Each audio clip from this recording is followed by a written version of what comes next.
সন্তান, ওমা তোমার সন্তান। এসো মা লক্ষ্মী, বসো মা লক্ষ্মী, এসো মা লক্ষ্মী।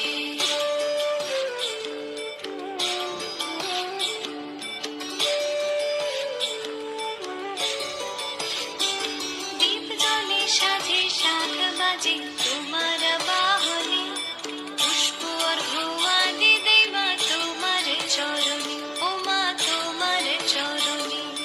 যে বানারে পূজে তোমায়, যে বাজন স্বরে, যে বানারে পূজে তোমায়, যে বাজন স্বরে।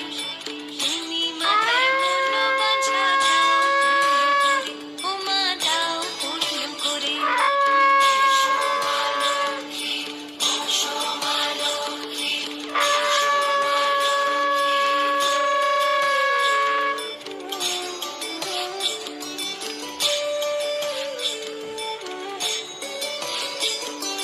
পদ্মকলা সাক্ষী নামে গাও জয় জয়, দেবী মা লক্ষ্মীর নামে গাও জয় জয়। মহালক্ষ্মী নামে হয় সর্বরোগ ক্ষয়, হয় সর্বরোগ ক্ষয়।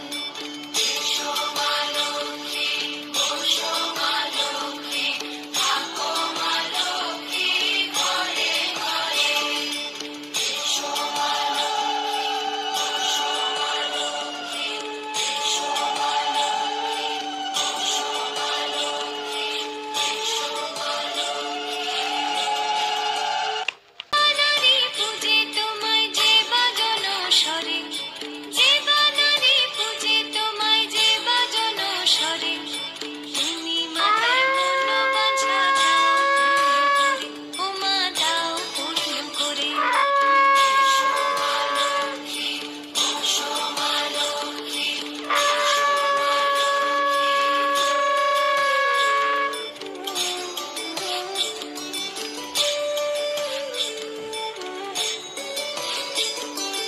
পদ্মকলা সাক্ষী নামে গাও জয় জয়, দেবী মা লক্ষ্মীর নামে গাও জয় জয়।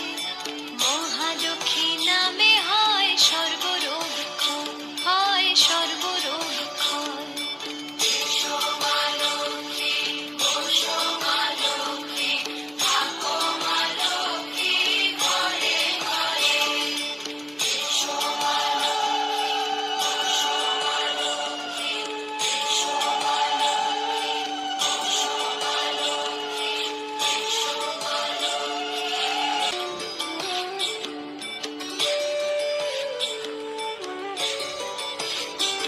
দীপ জ্বলে সাজে শাখ বাজে তোমার বাহনে, পুষ্প অর্ঘ্য আদি দেই মা তোমার চরণে, ওমা তোমার চরণে।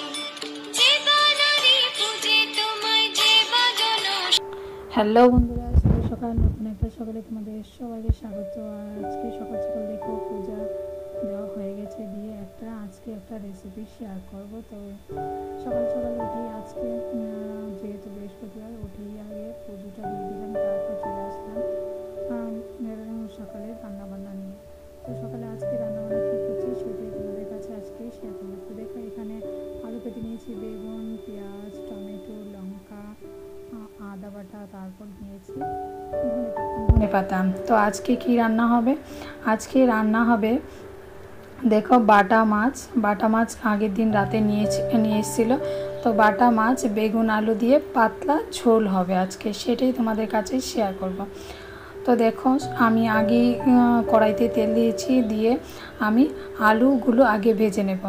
যেহেতু বেগুনগুলো গলে যায়, তাই আগে আলুগুলো ভাজবো, তারপর বেগুনগুলো ভেজে নেব। তো কড়াইটা দেখছো আজকে ননস্টিকের কড়াই, ওই কড়াইটাতে আমি সকালের খাওয়ার করেছিলাম, মানে চিড়ে ভাজা করেছিলাম, তাই ওইটাতে আর করিনি, এইটাতেই আমার তাড়াতাড়ি হয়ে যায়। তো এখানে দেখো আমি আলুগুলো ভাজার জন্য তেল দিয়েছি অল্প নুন আর অল্প।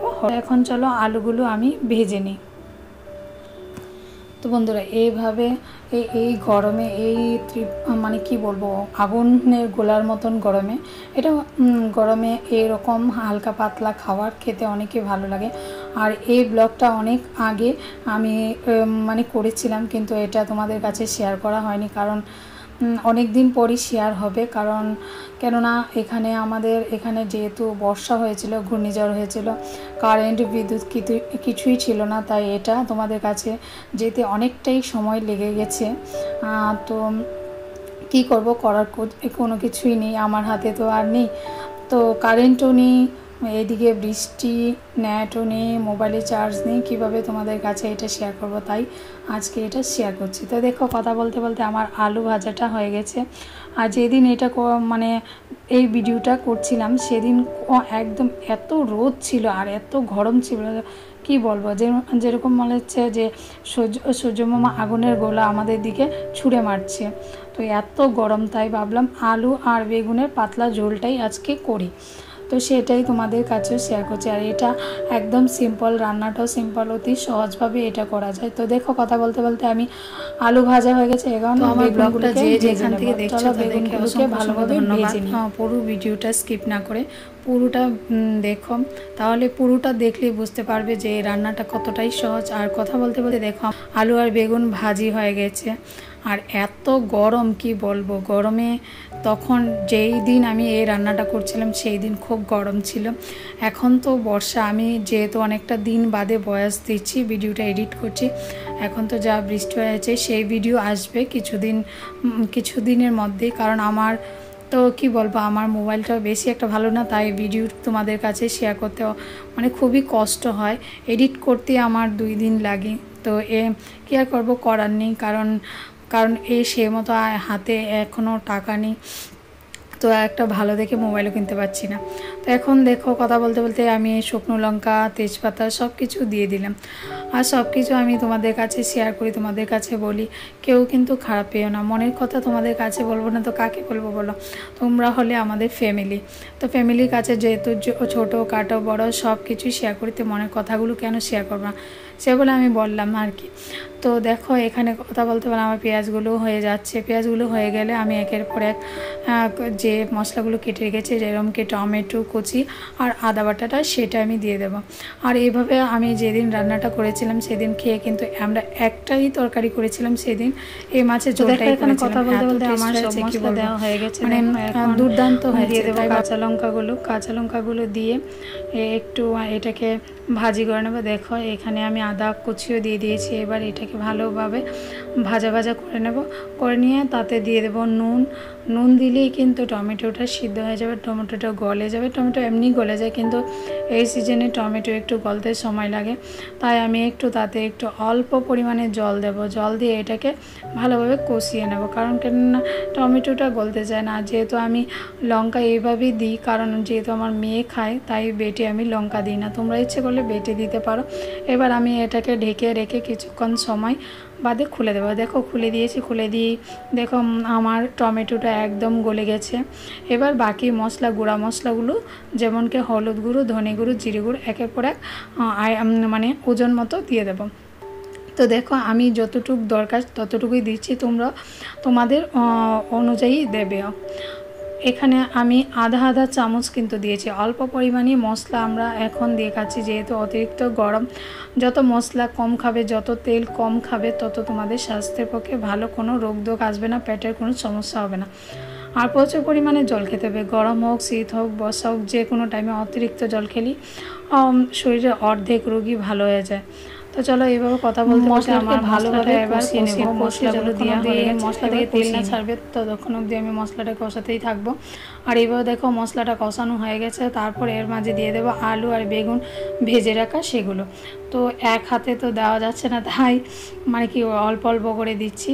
তো ভালোভাবে আমি সবগুলো বেগুন আর আলু দিয়ে ভালো করে নেড়ে নেব। তারপর অল্প জল দিয়ে এটাকে আমি অল্প ঝোল হবে, যখন ফুটবে তখন ঝোলটা ফুটে যাবে, তখন আমি মাছগুলো দিয়ে দেবো। তো দেখো, এইভাবে রান্না করে খেয়ে দেখো, ভালো লাগবে। আর আলু বেগুন দিয়ে এই মাছের মানে বাটা মাছের ঝোল এত টেস্ট, কি বলবো।